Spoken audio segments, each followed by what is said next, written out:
Narcissism in church.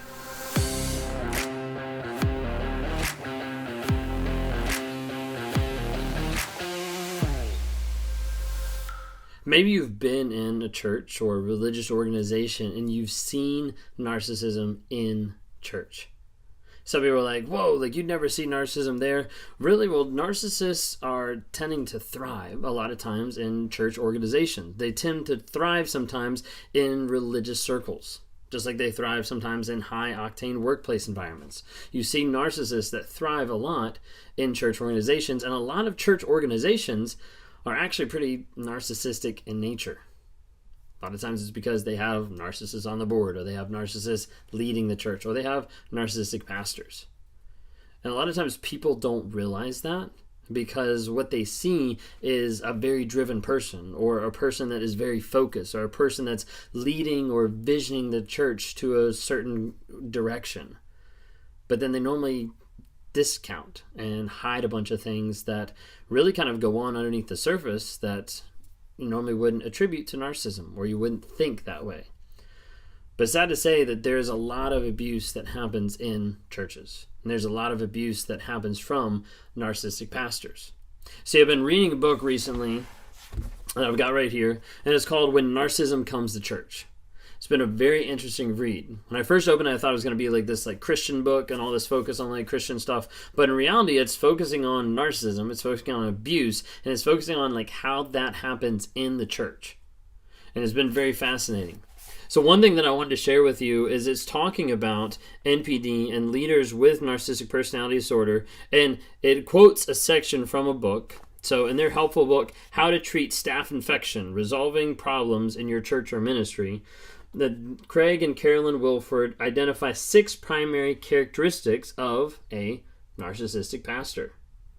Number 1, all decision-making centers on them.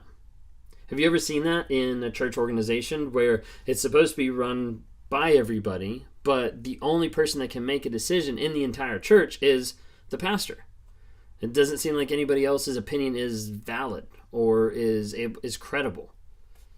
All decision-making centers on them. Number 2, impatience or a lack of ability to listen to others. That hits home with a lot of narcissists. That hits home for me. A lot of times I would be interacting with people and I'd just be waiting for them to finish talking so I could say my opinion, so I could say what I thought, because my personality is struggling with narcissism. My personality is struggling with that aspect of my opinion is more important than yours. My thought, my worldview, my perspective, my life, everything like that comes from a very, very deep-seated narcissistic background. Number 3, delegating without giving proper authority or with too many limits. Remember, narcissists love being in control. So imagine that when you have that in a place of power in the church aspect of delegating something to somebody, but giving them no control and giving them an aspect of, hey, I want you to run with this, but they have no control. They have no decision-making ability. It still all goes back through the other person. Number 4, simple one that matches up, feeling of entitlement. Where the pastor has a feeling of entitlement to his parishioners or to certain things, to money, to food, to whatever it might be, a feeling of entitlement that stems really deep in narcissism that also a lot of times comes out in a pastor or a teaching environment in a church. Number 5, feeling threatened or intimidated by other talented staff. Some people have seen this in their church organizations where the pastor has sidelined other people, where the pastor has put other people down, or the pastor has limited other people's ability to teach or preach or engage with others because they felt jealous, because they felt intimidated by another person's ability, by another person's ability to portray whatever they were trying to portray. Number 6, needing to be the best and the brightest in the room. You see, when you think of it, if you have a pastor that wants to be the best and the brightest in the room, they probably shouldn't be the pastor, because we're all broken people. We're all people that are trying to figure out life one day at a time. Some people are a step farther than others. Some people are a step behind. Some people have the tools. Some people don't have the tools. But in reality, to have someone who thinks that they're the best out of everybody when they're the ones that are supposed to be helping lead everybody to the right conclusion, to the right situation, through the right scenarios. It doesn't really portray a loving and gentle shepherd like a lot of pastors want to be. While this list is quite helpful, the book says, I've identified 4 additional characteristics we'll explore as well. What it talks about is for pastors, 4 more things. So a total of 10 things here, but 4 more says inconsistency and impulsiveness. So inconsistency in how a pastor leads and how a pastor communicates and how a pastor lives out their life in front of their parishioners. How they live out their life in front of their staff members, of saying like, hey, this is how I live, but then everybody's like, it doesn't match up behind closed doors. It doesn't match up with what we've seen. It doesn't match up from who you say you are to who you actually are in staff meetings or when you're communicating about different situations that you're passionate about, but no one else has a clue what's going on. Impulsiveness goes along with that, of being very impulsive of, let's do this, we need to do it now, and like putting everybody on edge of like, oh, we have to do all this kind of stuff without really thinking it through or without getting feedback from other people saying like, hey, this is how I think God's leading us or the direction that we should go. All right, so number 2, praising and withdrawing. Sound familiar? Very narcissistic. The idea of love bombing and devaluing. You'd be like, that doesn't happen in church. That doesn't happen with a pastor. Yeah, it does. And there's a lot of times it does with staff members, with deacons, with people in the church that they'll praise and then they'll pull back.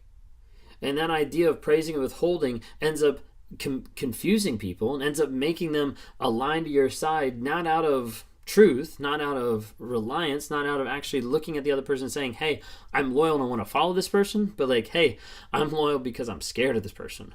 I'm loyal because I don't know when they're going to stop giving me praise. So praising and withdrawing. Number three with this list, intimidation of others. Sometimes pastors can be bullies.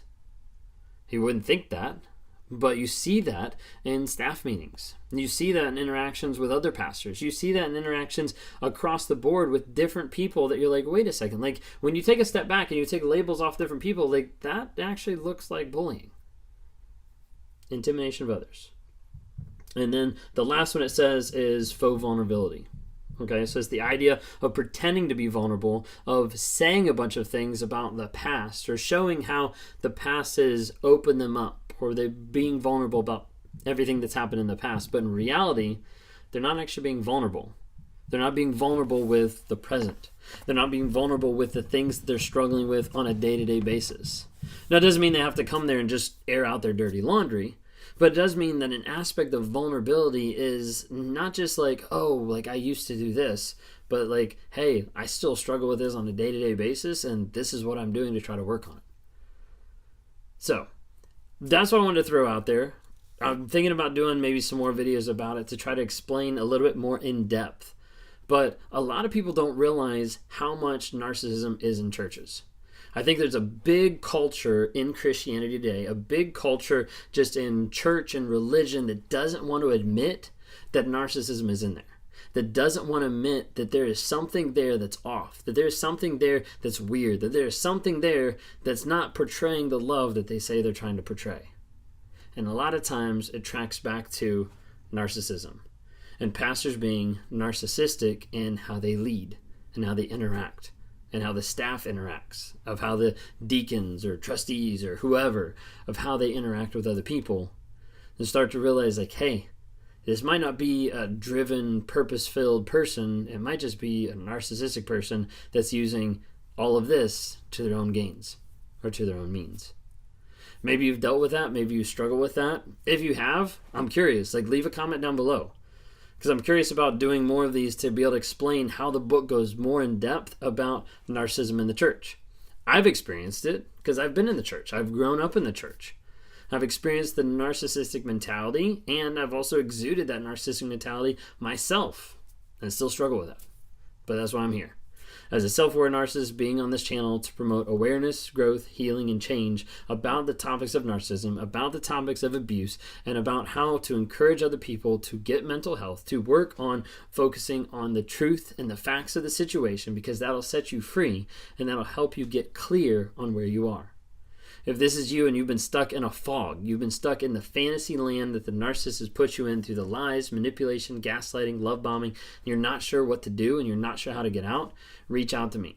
Click on the link down below, schedule a time with me. Would love to be able to talk with you, interact with you, help you get closure, help you break out of a trauma bond, you name it. I'm on here to try to help provide some coaching opportunities, some one-on-ones with people to help them get to the next level and to ultimately help them break free. If that's something you're interested in, please reach out. If you don't follow me on any other social media, we've got Instagram, TikTok, and Facebook. Would love to have you interact there. Or if you're listening on the podcast, either on Apple or on Spotify, thanks so much. Give us a rating or review just to help spread the awareness of narcissism and the damaging effects it has on people on a day-to-day basis.